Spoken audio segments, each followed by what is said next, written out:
En el barrio suena mi gente linda, Radio La Mujica, que nunca se olvida. Las calles vibran y hay comunidad. Vamos bailando con pura humildad. Continuamos en Seguir Andando y en este espacio que siempre tenemos con Diego Fernando Gutiérrez, donde analizamos la política internacional. ¿Cómo estás, Dieguito? Buenas tardes. ¿Qué tal, Jorge? ¿Cómo estás? Buenas tardes a todos y a todas. Acá andamos frío, ¿eh? Mucho frío. Qué frío, no sé si es que estamos más grandes o qué, pero se siente, ¿eh? Puede ser un poquito. Un poquito más que el año pasado, yo siento. 5% porque seamos más grandes, pero no, hace mucho frío en Mar del Plata. Sí, sí, sí, Mucho, sí. mucho frío. Es decir, no está como para que nos saquen la zona para, No, para que nos cobren, está bien. No, nos van a matar si nos sacan la zona. Me parece que sí, bueno, esa es capaz que es la idea. Sí. Es terminarnos una vez por todas, pero bueno. Consumimos mucho por eso. Claro. Dieguito, ¿qué tenemos para hoy? Creo que nos vamos para el lado de Colombia a buscar un poquito de calor, ¿no? Nos vamos para Colombia, exactamente, porque el 7 de este mes asumió el nuevo presidente de Colombia, Abelardo de las Espriella, el tigre de las Espriella. La miércoles, qué nombre. Y bueno, como tuvimos un feriado el lunes pasado, vamos a hablar un poquitito de este nuevo gobierno de Colombia, que recién tiene, hoy estamos a 24, asumió el 7, más o menos unas 2 semanas de... Claro. Unas 2 semanas de ejercicio del nuevo gobierno. Y bueno, lo que tenemos que hablar lamentablemente es de que unos días después de la asunción, que eso fue el 7 de agosto, el 10 de agosto Colombia sufrió un terremoto. Venimos de ya un terremoto muy grande, muy destructivo en Venezuela, y ahora, bueno, otro terremoto también de una gran magnitud, muy grande, que causó mucho daño, mucho desastre. En Colombia se produjo unos días después de la asunción de Abelardo de la Espriella. Claro. Así que bueno, la naturaleza recibió al nuevo presidente de una manera bastante complicada. Ya su llegada tiene una catástrofe de magnitudes importantes que tiene que resolver.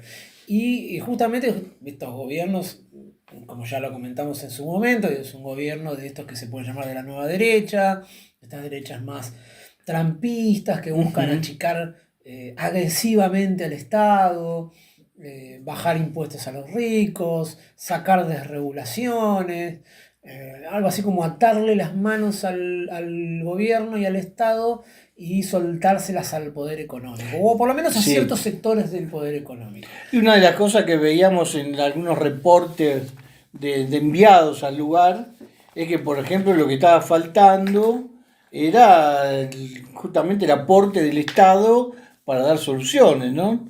Parte de infraestructura, gente que quedó en la calle sin techo, sin comida, sin nada, con un Estado completamente ausente. La única solidaridad eran de otros vecinos y de gente que se organizaba para ese fin, pero muy poco el apoyo estatal había hasta ese momento. Claro, porque eso también es como que trastoca los planes con los que ya entraba el gobierno, que tenía una agenda de congelamiento del gasto público, de recorte de ministerios, bastante importante. Bueno, lo que ha hecho este terremoto es frenar un poco estos planes tan agresivos de recorte que tenía el gobierno, y bueno, eso por ahora está en suspenso, ¿no? De los recortes de ministerios, que por ahora tiene 18 ministerios, el gobierno colombiano, siguen los 18. No se ha dado todavía la cuestión del recorte del gasto público, pero hay algún semicongelamiento, una parte de gasto público, el recorte de subsidios, igual que acá en Argentina. Hay algún paralelismo bastante interesante entre Argentina y Colombia, entre este gobierno colombiano y lo que ha venido siendo el gobierno de Javier Milei. Después vamos a verlo. Pero bueno, se han otorgado ahora algunos subsidios para las familias que se han quedado sin viviendas o que tienen problemas edilicios. También ahora lo vamos a ver. Vamos a hablar un poquito del terremoto primero, que es un terremoto de 7,4 en la escala de Richter. Grande, muy grande. Ya cuando pasa los 7 puntos La Sí. sacudida es importante y destruye mucho la infraestructura edilicia de lugares donde afecta. Atravesó alrededor de 14 o 15 departamentos. En Colombia no hay provincias, sino que hay departamentos. Pero el Claro. departamento es el equivalente a la provincia, a Ujú. lo que nosotros conocemos como provincias. El epicentro fue en San José del Palomar, que es el departamento del Chocó. Y es uno de los departamentos más pobres de Colombia. Y bueno, lamentablemente, como suele pasar, a veces la naturaleza se ensaña con los lugares que Sí. más dificultades económicas hay, como La Guaira en Venezuela, digo que fue Sí, la diferencia que desastroso. veían con lo de Venezuela es que el epicentro se dio en lugares donde había edificios altos, por ejemplo. Edificios altos, sí, sí. Yo Y vi en algunas Colombia imágenes y no, sí, por ejemplo. sí. Vi, Entonces bueno, eso facilitó que eso haya facilitó, claro, porque hay menos menos cantidad muertos. de Por muertos lo y menos hasta desaparecidos, ahora ¿no? el conteo lleva creo que alrededor de Claro, 300, te digo, mira, 321 muertos. Eso hasta ayer por lo menos, ¿no? claro. 4.595 heridos, 257 desaparecidos. Hay 30.800 viviendas destruidas y 152.000 Claro. viviendas dañadas. Te También diría- hay dañados muchos edificios escolares y centros de salud, con lo cual también se hace complicada la atención de la gente. Sí. Digo, bueno, estas cosas a veces pasa que no están tan bien preparadas las ciudades para Ujú. este tipo de catástrofes. Bueno, muchas ciudades fueron afectadas. Cali queda en el departamento del Valle del Cauca. Pereira, que es la capital del departamento de Risálida. Y bueno, otras ciudades como Manizales. Y bueno, esta no recuerdo cómo se llama, pero que son en los departamentos de Caldas y del Quindío. Bueno, toda esta zona en estos departamentos se los conoce como el eje cafetero, Claro. que son los estados por donde sale o donde se recorren los cultivos de café, por donde salen los cultivos de café. Colombia es uno de los exportadores y productores más importantes de café del mundo y una buena parte de la economía colombiana depende justamente del eje cafetero. El problema que se le generó, que fue puntual y que está empezando a resolverse, era que uno de los puertos más importantes, que es el puerto de Buenaventura, Ujú. no podía recibir la producción cafetera para exportación porque los caminos estaban bloqueados o con algún grado de destrucción o con escombros de destrucción de casas o de edificios. Con lo cual tuvo algún problema la industria cafetera para seguir Claro. exportando, pero se están redirigiendo a otros puertos como el puerto de Santa Marta, ahora estas exportaciones, con lo cual, mira, en Buenaventura pasaban más del 60% de las exportaciones del café colombiano. Entonces, los daños que se produjeron en esta zona estaban complicando, ¿no? la economía colombiana en este punto. Ujú. ¿Qué pasó? Bueno, hasta ahora algo que hizo el gobierno fue declarar la emergencia económica, social y ecológica, ¿no? A través de un decreto, el decreto 1261, que le da o le otorga algunas facultades extraordinarias Claro. al gobierno para tomar medidas en materia presupuestal, contractual, crediticia, tributaria, financiera, crear algunos fondos especiales y reorientar recursos, gastos para partidas que no estén todavía comprometidas. O sea, bueno, ha tomado medidas que en una situación normal, un gobierno de estas características les cuesta mucho tomar. Lo ha sorprendido al gobierno de las Espriella, ni bien Sí, sí, arrancada la enseguida gestión, nomás. Claro, de la enseguida. semana. Con lo cual le ha complicado un poco esta cuestión. Hubo una polémica con respecto a los grupos de rescate, ¿no? Porque los grupos de rescate que entraron en Colombia para asistir en estas tareas de remoción de escombros y de rescate de Ujú. personas que puedan estar vivas debajo de los escombros, al principio fueron de países que están ideológicamente alineados, ¿no? Claro. Ecuador, El Salvador, Estados Unidos e Israel, ¿no? Estos cuatro Ujú. países. Lo que dijo el gobierno de las Espriella en un principio era que solamente habían entrado estos rescatistas de estos países porque tenían una certificación especial que pide el gobierno para darle curso a la entrada de grupos de rescatistas. Bueno, algo de verdad tenían, digo, porque en realidad estas certificaciones ya las tenían desde el gobierno de Petro. Pero, por ejemplo, ante algún ofrecimiento, por ejemplo, de México, de sus propios rescatistas, que han trabajado en muchísimos países, la misma presidenta Claudia Sheinbaum había dicho que, bueno, estos rescatistas habían estado en 98 países asistiendo en desastres. Pero bueno, no tenían esta certificación y no lo dejaron entrar. Pero sí, los que entraron fueron un grupo de rescatistas que se llama Los Topos, que son mexicanos, que lo hicieron no por la vía oficial, lo hicieron por otra vía. Por su cuenta, vía particular, y bueno, estaban ofreciendo su conocimiento también en este tipo de catástrofes. Ahora, bueno, se sigue, en estos días ya han pasado varias, estamos del 10 a hoy es 14, han pasado 14 días.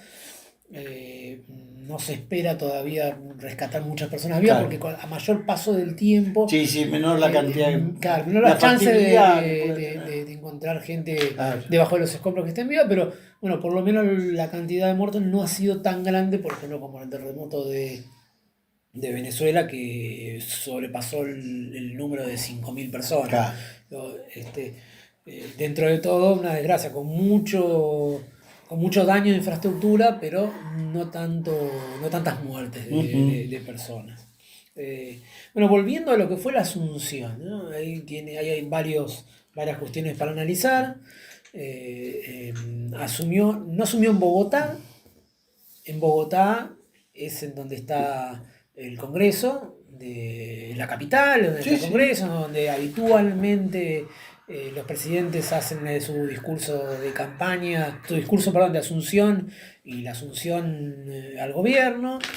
Pero ya desde hace un tiempo De la Espriella quería salirse de Bogotá. Bogotá es una ciudad que responde más a una ideología más de izquierda. Siempre van a la izquierda, Bogotá, al contrario de lo que muchas capitales, ¿no? Que son como más reacias hacia los sectores progresistas.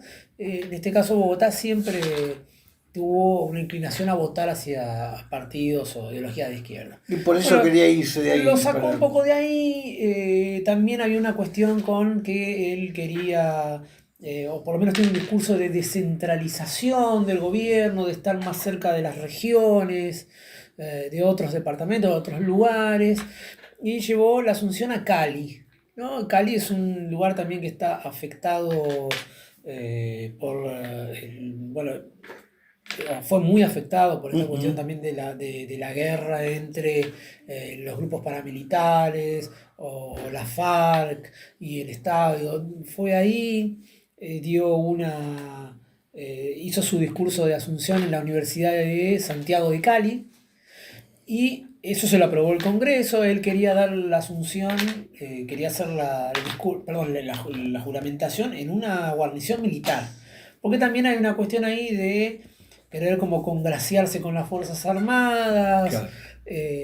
Devolverles un poco ese protagonismo que tenía, reivindicación de las Fuerzas Armadas, siempre hablando de la justificación de estos sectores, ¿no? De reivindicación de su lucha contra la subversión, contra la guerrilla, bueno, y de este tono, ¿no? Bueno, el Congreso no lo habilitó a hacer la Asunción en una base militar, pero sí a trasladar el Congreso, que se traslade hacia Cali, por lo menos los congresistas, ¿no? Senadores y representantes, en esta Universidad de Santiago de Cali, y después sí dio el discurso de Asunción en esta guarnición de lo que se llama el Cantón de Pichincha, también en Cali.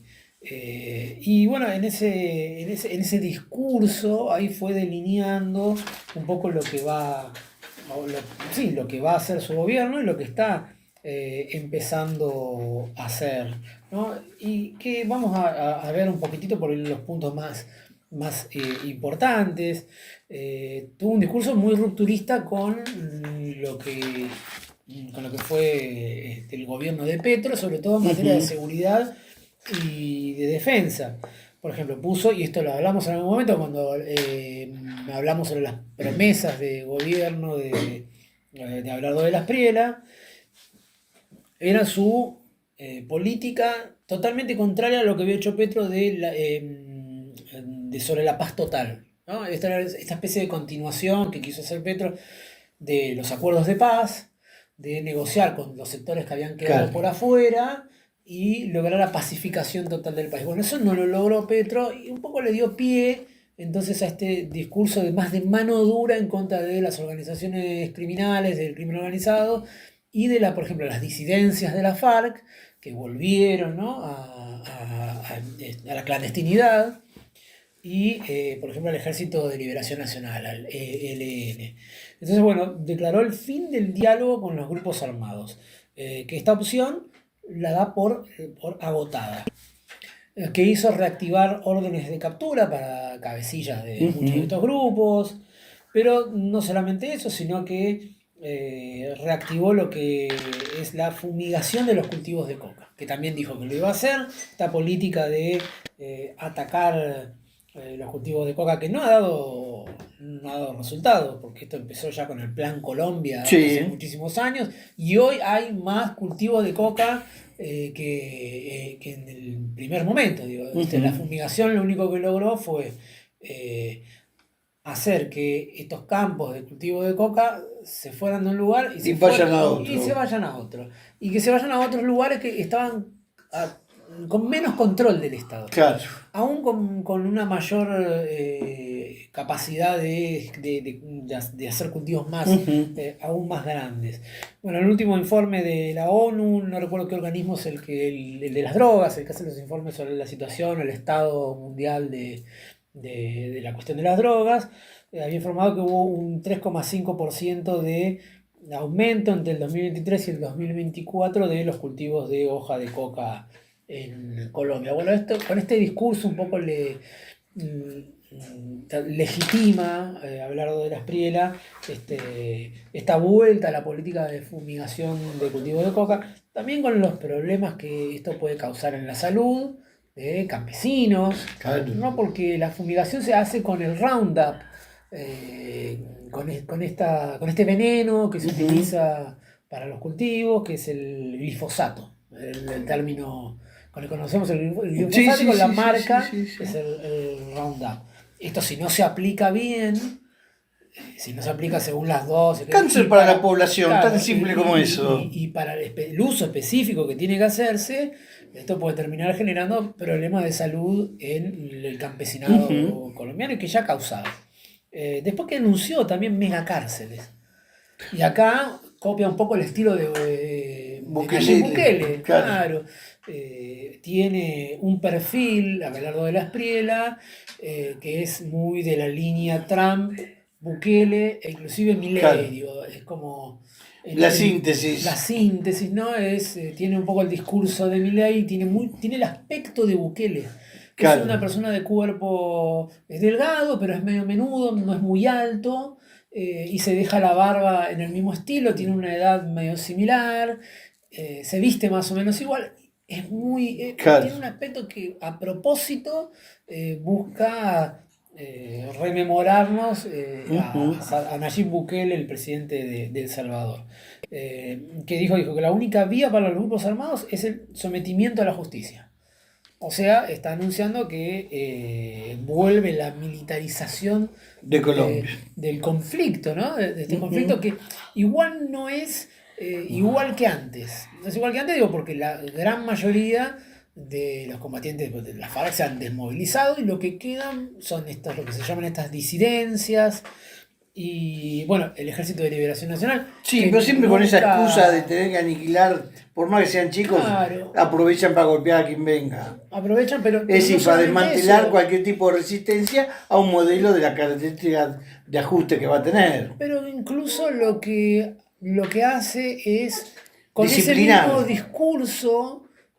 tratar de disciplinar a cualquier oposición política, más allá de los grupos, porque cualquiera puede caer en esta estigmatización de o de que es terrorista o de que está en el crimen organizado. Tal cual. Entonces se utiliza un poco como, aparte para hacer negocios con la compra de armamento de Estados Unidos o legitimar la intervención de Estados Unidos dentro de la misma Colombia. Lo estamos viendo en Ecuador. Ya estamos viendo que lo quieren hacer en México. Lo hablamos cuando hablamos del escudo de las Américas. Bueno, justamente de esto que estamos hablando, del escudo de las Américas, de la Espriella anunció que iba a incorporar a Colombia e incorporó ya a Colombia a el escudo de las Américas. A Colombia, ya está incorporado dentro, que es dando vuelta a lo que fue una política de Petro de no participar de este programa, de esta arquitectura de seguridad regional nueva que está imponiendo Estados Unidos. Bueno, ¿qué más? Cuestiones que tienen que ver con esto de la lucha contra los grupos de crimen organizado o las guerrillas que quedan todavía. Al día siguiente, el 8 de agosto, hubo un reacomodamiento de 117 presos de alto perfil, que ellos llaman de alto perfil, que estaban vinculados con el proceso de negociaciones de paz y que los fueron reubicados en penales, diferentes penales de alta seguridad. En Bogotá, en Medellín, en Valledupar, en La Dorada, en Ibaque y en el Barne, que hay todos penales de alta seguridad, fueron como reubicados, recolocados. Más que nada simbólico esto. ¿Por qué? Porque lo que dice es que no va a dejar que desde dentro de las cárceles se organice una resistencia. Sí, o que organicen el crimen. Claro. Es un movimiento porque en realidad no estaba pasando. Claro. Digo, tampoco va a pasar ahora.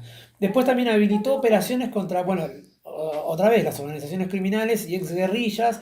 Por ejemplo, el Clan del Golfo, las disidencias de la FARC, los que hablamos recién, el Ejército de Liberación Nacional. Hay varios más. Pero bueno, específicamente estos son los más nombrados. Y bueno, hubo operaciones grandes y que lograron incautar armas, drogas y bueno, llevaron a la muerte a varios integrantes de las organizaciones. Después en política exterior, ¿qué es lo que anunció? Anunció hoy que ya está en marcha. Son grandes cambios también. Con Israel principalmente, ¿no? Exactamente.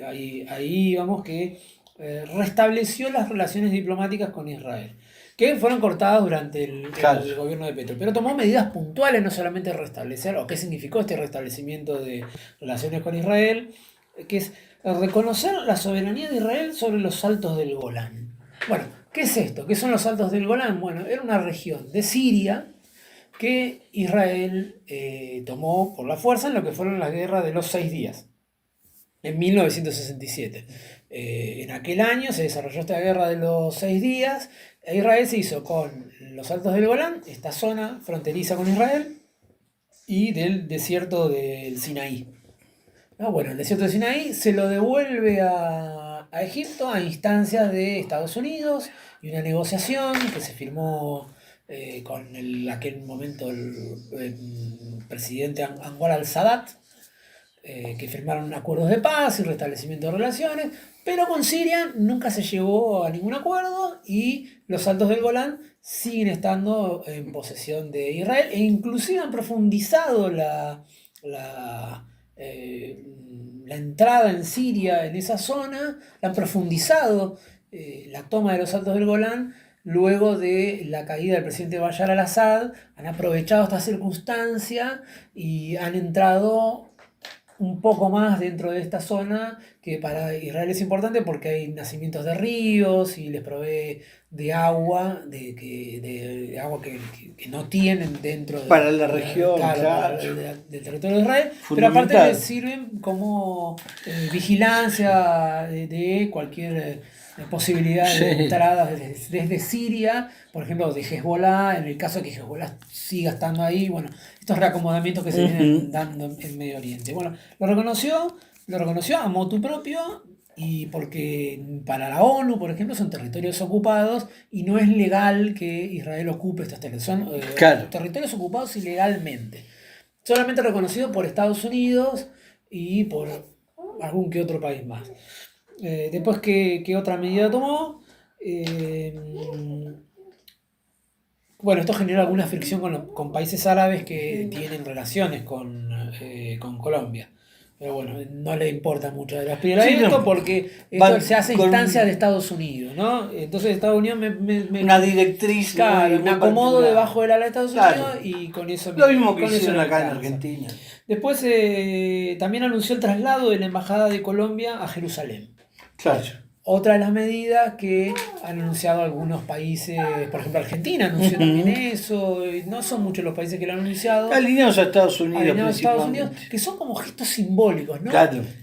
Simbólicos para nosotros, digo, para nuestros países, porque no nos benefician absolutamente nada, pero lo que hacen es legitimar la ocupación de Jerusalén Este, sobre Claro. todo, de Israel. En la partición que se hizo, o la creación del Estado de Israel avalada por la ONU en 1948, Jerusalén no entró en ese reparto de tierras para palestinos y para un lado, y para israelíes para el otro, para judíos para el otro. No entró, sino que quedó como una especie de ciudad internacional, ¿no? Que iba a estar gestionada por la ONU. Pero bueno, justamente en 1967, Claro. lo que hace Israel en la Guerra de los 6 Días también se queda con la porción de Jerusalén Este, y en los años 80 la declara por una ley como la capital eterna del Estado de Israel, y hoy la ocupa también. Ocupa Jerusalén Este, y porque Jerusalén, el sector oeste ya lo tenía, pero bueno, eso estaba como más avalado, pero ahora tiene Jerusalén completa, que ocupa toda Jerusalén, y algunos países han mudado su embajada hacia justamente esta ciudad. El primero fue Estados Unidos, ¿no? Trump avaló, impulsó esto y avala que otros países también lo hagan. Después que anunció una medida más económica, anunció la reactivación de las exportaciones de carbón. Bueno, es una medida más que nada comercial, y también anunció una delegación ministerial que va a viajar a Israel en octubre. Mientras tanto, tuvo una comunicación telefónica con Netanyahu y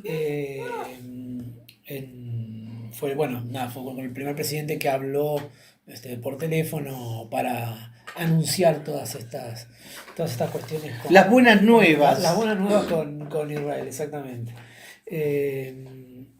Bueno, por ahora esto es lo que compete en lo que es la política internacional de Israel. Después, algunas otras cuestiones más que también tienen que ver con lo militar. También lo que se está asegurando es tomar medidas que son en general contrarias a lo que ya había hecho Petro. Claro. Por ejemplo, Petro no tuvo una mala relación con las Fuerzas Armadas, Petro. Esto, porque se podría pensar que por haber formado parte de una guerrilla, podía haber tenido una mala relación con las Fuerzas Armadas, pero en realidad no la tuvo. Sí hizo muchos cambios, sí había hecho cambios en las cúpulas de las fuerzas, había pasado a retiro más o menos a 80 militares, pero es algo que en general también pasa cuando llegan los gobiernos, que se aseguran de tener en los mandos a gente que pone cada uno. ¿Viste? Llegan y se anuncian muchos retiros y se anuncian muchos nombramientos, muchos ascensos. Claro. Es una prerrogativa que tiene obviamente el presidente, y avalado por el Congreso, por ser el comandante en jefe de las Fuerzas Armadas. Y en este caso, lo que hizo fue regresar también al servicio activo al general Eric Rodríguez Aparicio, que había sido retirado por Petro en su momento por manifestar algunas consideraciones, algunas declaraciones sobre que las disidencias de la FARC estaban presionando en determinados territorios en donde ellos están a la gente para que voten a Iván Cepeda en las elecciones, por algo que se decía. Claro. Bueno, a partir de esto hubo estas declaraciones polémicas. Petro obviamente lo que hizo fue pasar a retiro a este general. Y también reincorporó al general Oscar Leonel Murillo como responsable de la Escuela Superior de Guerra. También había sido destituido, o en realidad pasado a retiro por Petro en su momento, y también reestructuró a toda la cúpula de las Fuerzas Armadas, o sea, aire, tierra, ¿no? Aire, tierra y mar. ¿Qué busca esto? Bueno, consolidar una cúpula militar que sea totalmente subordinada al Al nuevo proyecto gobierno, determinado. claro, y a su agenda de seguridad y de defensa que, bueno, integra, Ujú. vuelve a integrar a Colombia a esta arquitectura de seguridad de esta regional, ¿no? Claro. de Estados Unidos. Después vamos a pasar a algunas de las cosas también que anunció en su, ¿cómo se llama? En su discurso de apertura con lo que tiene que ver con las reformas económicas, que Ujú. por ahora están paradas tampoco por la cuestión del terremoto, pero que seguramente en algún momento va a intentar ¿no? aplicar. Por ejemplo, bueno, la eliminación del impuesto al patrimonio. Y esto tiene que ver obviamente con la fortuna de las personas más ricas, digo, por quien los que pueden trasladar patrimonio en sí esencialmente son la gente que tiene más plata y que tiene patrimonio Claro. para legarle, ¿no? a herederos. Después una reforma tributaria. Siempre estas reformas tributarias significan bajarle impuestos a los ricos. Ujú. Eh, ¿Qué más? Bueno, simplificación del sistema tributario para combatir lo que es por según dicen, lo que es la evasión. O sea, en vez de que evadan, directamente se le va a sacar su impuesto Claro, para que no te Mirá qué deban. buena forma De que no te deban. de que no te Sacarte- deban, claro. te saco el impuesto. Dice que, bueno, porque supuestamente, y esto tiene que ver con este pensamiento neoliberal de que los problemas de la inversión tienen que ver con que se le cobran muchos impuestos a los ricos. Claro. Entonces le sacamos impuestos y ahí invierten, ¿no? Pues, ¿qué generaría? Un crecimiento de la inversión, de la producción y el empleo. Y nosotros sabemos, digo, desde nuestra experiencia, Sí, que no ¿qué es no así. pasa? Ni siquiera desde la ideología, de No. la experiencia. Le bajan los impuestos a los ricos embolsan más dinero, dejan de pagar esos impuestos y no se genera esa inversión, porque esa Ujú. inversión, ese crecimiento, esa producción se genera por la demanda. Exacto, y no se ve reflejado. No se ve reflejado, es una política ofertista que es clásica de los gobiernos neoliberales. Sí. Bueno, declarar la emergencia económica, eh, hacer desregulaciones, deshacer barreras regulatorias, se parece mucho a lo que viene haciendo el gobierno de Milei. Bueno, entonces son anuncios, reformas en la contratación pública, compras públicas vía blockchain, porque se supone que el blockchain o las reformas en la contratación pública, me refiero a licitaciones de obra pública y todo eso, ellos siempre acusan de que hay mucha corrupción en la obra pública, ¿no? Muchas adjudicaciones que no son o no serían muy limpias. Entonces, por blockchain, por estas cuestiones de la tecnología nueva, sobre todo la tecnología de blockchain, se puede rastrear mejor cómo se hacen estas licitaciones. Bueno, esto que te decía, de una gran reducción de las regulaciones para que los privados puedan hacer o mejorar sus inversiones, bueno, eliminación de trámites, cargas del sector empresarial, estas reformas que te decía.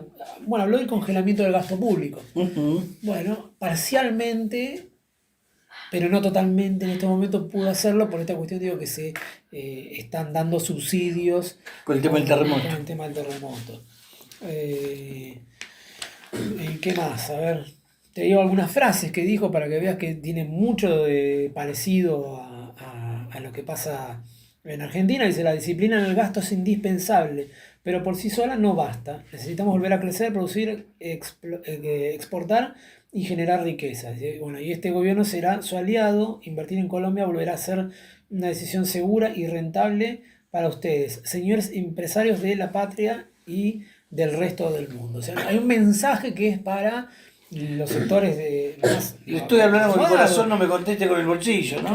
Claro, claro. Los sectores más acomodados y no los sectores más necesitados de Colombia. Claro. Esta cuestión de declarar la emergencia económica tiene que ver un poco con generar una justificación para tomar medidas económicas recesivas, ¿no? Diciendo, bueno, está todo muy mal, tenemos que reconfigurar la economía colombiana. Después otra de las cosas que anunció tiene que ver con el volver a las políticas de fracking.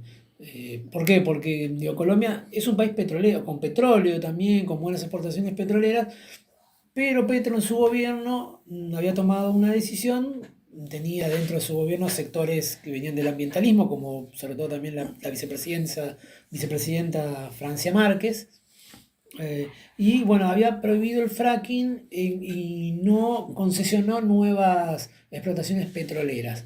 Eso generó un cierto problema de menor entrada de divisas por exportaciones. Entonces Petro tuvo algunos problemas por este tema, por esta cuestión, y tomó algo de deuda, lo que generó un poco de déficit fiscal. Claro. Bueno, ahí también le dio el pie un poco a De la Espriella para generar este discurso de emergencia económica y de ajuste de las cuentas públicas, el tema del déficit fiscal. Pero también De la Espriella ahora anunció que se va a volver con la política de explotaciones petroleras y de habilitar el fracking. El petrismo está haciendo una ley, o está intentando hacer una ley en el Congreso para prohibir el fracking, pero el Congreso colombiano está muy fragmentado. Si bien el Pacto Histórico, que es el partido de Gustavo Petro, tiene mayoría en ambas cámaras, pero en realidad son primeras minorías. Depende mucho de alianzas políticas. A ver cómo se van reacomodando dentro de estos tiempos, después de la elección, ¿no? Exactamente. Bueno, y después una cuestión interesante es cómo arma el gabinete. ¿Cómo ha armado el gabinete? ¿Qué tiene que ver con eso que estamos hablando? Claro, acá hay una cuestión que es muy parecida a la Argentina, ¿no? Tenemos un presidente que viene de fuera de la política, muy rupturista, también un outsider, con este discurso más de extrema derecha, muy conservador en las cuestiones de la familia también, ¿no? Muy desregulador, con un antiguo jefe de la derecha, como era Uribe, ¿no? Y un partido de oposición más de centro izquierda. Bueno, en Argentina tenemos también un outsider de la política, alguien que viene de afuera de la política, un jefe de la derecha más tradicional como Mauricio Macri, claro, y que queda por afuera ese jefe. Acá se genera algo similar y compartidos por el partido de la Espriella y el partido de Milei, partidos chicos que no tienen alcance territorial, que tienen pocos diputados y pocos senadores. No tienen una fuerza propia consolidada para aprobar proyectos en sus respectivos congresos, por lo tanto necesitan de alianzas y de alianzas con los sectores, con ciertos sectores o de la oposición o de la antigua derecha. Entonces, bueno, ¿qué tipo de nombramientos tuvo De la Espriella en su gabinete de ministros? Bueno, una mezcla. Es una mezcla de cuadros técnicos, de empresarios del establishment económico, de poderes territoriales, claro, de conservadurismo religioso, cuadros del uribismo también, de lo que vienen del uribismo, y algunos también ministros que son más del ala más como de trampista, más maga, más de estas nuevas derechas, ¿no? De estas más como ultra derechas. Y algunos de los poderes territoriales también, ¿no? Como para tener una mezcla. Solamente 5, en realidad 4 exministros de Uribe y de Duque forman parte del gabinete. Y bueno, el vicepresidente José Manuel Restrepo, que también formó parte del uribismo, o sea que tiene en un gabinete de 18 ministros y su vicepresidente, 19 personas, solamente 5 han formado parte del uribismo en algún momento. Y bueno, y estos 4 que se incorporan más a motu propio. Claro. Similar como vimos acá, como en algunos componentes del macrismo que están dentro del gobierno de Milei, pero lo hacen, ¿no? Pegando el garrochazo, digamos, ¿no? Claro. Pegando el salto, viendo que el poder viene por sí, este como lado, hizo la Bullrich en su momento. y me voy, ¿viste? No necesito la autorización de mi nuevo jefe. Y hay una tensión ahí entonces entre el viejo poder del centro democrático, el partido de Uribe, y esta conformación de la nueva derecha. Entonces, claro, De la Espriella no tiene un aparato político consolidado alrededor de él y se nutre de varios segmentos de lo que es el establishment político colombiano y del establishment económico colombiano. No incorpora a todos porque entiende que eso puede ser, que puede ser absorbido, infiltrado, como dijo alguna vez Macri del gobierno de Milei, ¿no? Fácilmente infiltrable. Claro. Entonces sería peligroso dejar a merced de Uribe que le controle su propia agenda, le infiltre y termine manejando desde afuera su nuevo gobierno. Por ejemplo, hubo ya un primer roce cuando hubo que elegir un presidente del Senado. Había un candidato de Las Prielas y ese candidato no fue elegido un candidato del Centro Democrático de Uribe, Honorio Enríquez, que es el presidente del Senado, en donde mira quiénes hicieron alianza para votarlo. El Centro Democrático de Uribe y el Pacto Histórico de Petro. Tuvieron una alianza circunstancial para no nombrar como presidente del Senado a un miembro del Senado que venía del lado del presidente de Las Prielas. O sea, Sí, ahí, una mezcla que vos decís, bueno, ¿hasta dónde vamos con claro, esto? como ¿no? marcándole la cancha. Yo creo que Uribe Claro. está viendo lo que pasó en Argentina Y lo está marcando desde y hoy. lo está tratando de marcar desde hoy. Bueno, hoy ¿qué están discutiendo? Están discutiendo un proyecto que ya viene de antes, digo, pero hoy se está discutiendo en Colombia, en el Congreso, un proyecto de cómo entran los cuadros políticos a la administración pública. Algo así como una especie de ley de mérito, Claro. ¿no? ¿Por qué? Porque el presidente de Las Prielas está nombrando muchos cuadros dentro del gobierno, reemplazando otros, sacando otros y bajando requisitos que estaban establecidos para poder poner a sus propios militantes o a su propio nuevo personal dentro del Estado. Este proyecto, que lo pone el Centro Democrático, ya se lo había intentado imponer a Petro. Y Petro tampoco lo aprobó en su momento porque Petro también quería poner sus cuadros dentro del Claro, Estado. inevitable, todo. Es inevitable, todos intentan poner esos cuadros. Y el gobierno de Petro era un gobierno nuevo, por primera vez llegaba a la izquierda al poder, estuvo nada más que 4 años, pero todo el resto de los años los cuadros políticos, la gran mayoría de los cuadros técnicos y políticos dentro de la administración pública colombiana eran del Centro Democrático. Claro. Con lo cual hoy el Centro Democrático ve cómo se erosiona el poder que tenían consolidado dentro del Estado colombiano. Entonces intenta este proyecto, o imponer este proyecto ya desde antes, y también a De Las Prielas en este momento, para evitar eso, para evitar perder cierta hegemonía dentro del Estado colombiano. Obviamente el presidente dice: no, yo necesito poner mis cuadros, con lo cual yo no te lo voy a... Con su equipo Claro, personal. exactamente. Hoy se está dando un poco esta discusión dentro de la política colombiana. Más interesante, ¿eh? Más interesante porque vemos muchas similitudes, ¿no? Con algunos procesos como el nuestro. Y preocupación también, ¿no es cierto? Porque, bueno, nunca imaginábamos una derrota como la de Petro, pero también hasta dónde fueron las denuncias que quedaron ahí nomás, no se habló más nada de la denuncia de corrupción.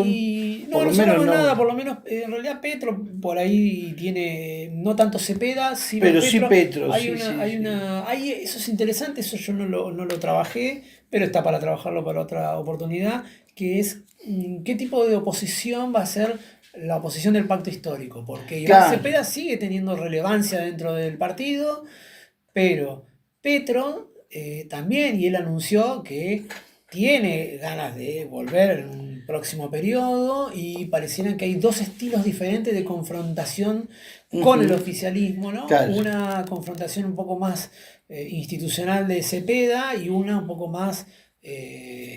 no te diría revolucionario, pero sí un poquito más de calle, más sí, fuerte, una impronta más popular. una impronta más, claro, un poquito más disruptiva, claro, de parte de Petro para con el gobierno de Las Prielas, más de ponerle límites más fuertemente, más de deslegitimación del gobierno de Las Prielas.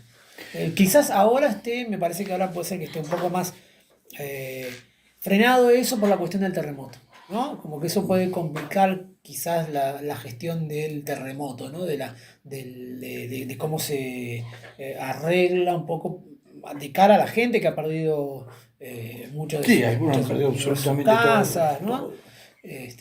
Podría complicar ese juego, ¿no? De la oposición, de cómo me opongo. Claro. Que este momento sea un momento un poquitito más tranquilo para que cuando se vaya solucionando este tema o vaya mejorándose la situación, se vea un poquitito más cómo va a ser la posición al gobierno de la Priera y las medidas que quiere tomar. Indudablemente vamos a tener mucho para seguir hablando y analizando de Colombia como de toda la región. Sí, sobre todo vamos a ir analizando por ahí un poco los perfiles de algunos ministros. Claro. ¿No? Y seguramente la política exterior también de Colombia de cara a de la interrelación con Latinoamérica. Claro, la interrelación con América Latina y cómo articula con Estados Unidos. Exacto. Bueno, cómo articula con Estados Unidos ya nos estamos dando cuenta. Ya nos estamos dando cuenta, sí, ya vemos cómo va a ser el camino. ¿no? ¿Cuál va a ser por dónde viene? Dieguito, como siempre, muchísimas gracias. No, por favor, gracias a vos, Jorge. Ahí lo escuchaste, Diego Fernando Gutiérrez, como siempre, panorama internacional, esta vez en nuestro viaje por Colombia. Radio La Mujica nos une.